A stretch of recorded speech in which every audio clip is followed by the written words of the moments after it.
pleasure was the chiefest good, and was perhaps i' the right if rightly understood.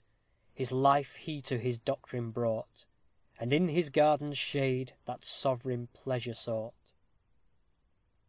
All these delights might once have been enjoyed, but at the time of which we write, this fair garden was for the most part a waste, ill kept and unregarded. The gay parterres were disfigured with weeds, grass grew on the gravel walk, several of the urns were overthrown, the hour upon the sundial was untold, the fountain was choked up, and the smooth shaven lawn only rescued, it would seem, from the general fate, that it might answer the purpose of a bowling green, as the implements of that game, scattered about, plainly testified. Diverging from the garden to the house, we have before remarked that the more ancient and characteristic features of the place had been, for the most part, destroyed, less by the hand of time than to suit the tastes of different proprietors. This, however, was not so observable in the eastern wing, which overlooked the garden.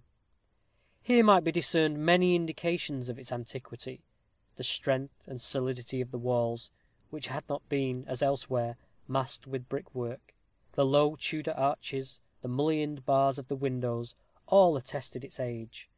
The wing was occupied by an upper and a lower gallery, communicating with suites of chambers, for the most part deserted, except in one or two, which were used as dormitories, and another little room on the ground floor, with an oriel window opening upon the lawn, and commanding the prospect beyond, a favourite resort of the late Sir Piers. The interior was curious for his honeycomb ceiling, deeply moulded in plaster, with the arms and alliances of the Rookwoods. In the centre was the royal blazon of Elizabeth, who had once honoured the hall with a visit during a progress, and whose cipher, E.R., was also displayed upon the immense plate of iron which formed the fire grate. To return, for a moment, to the garden, which we linger about as a bee around a flower. Below the lawn there was another terrace, edged by a low balustrade of stone, commanding a lovely view of the park, water, and woodland.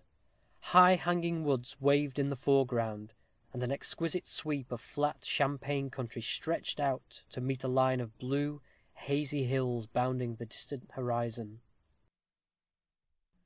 End of Chapter 4, Book 1.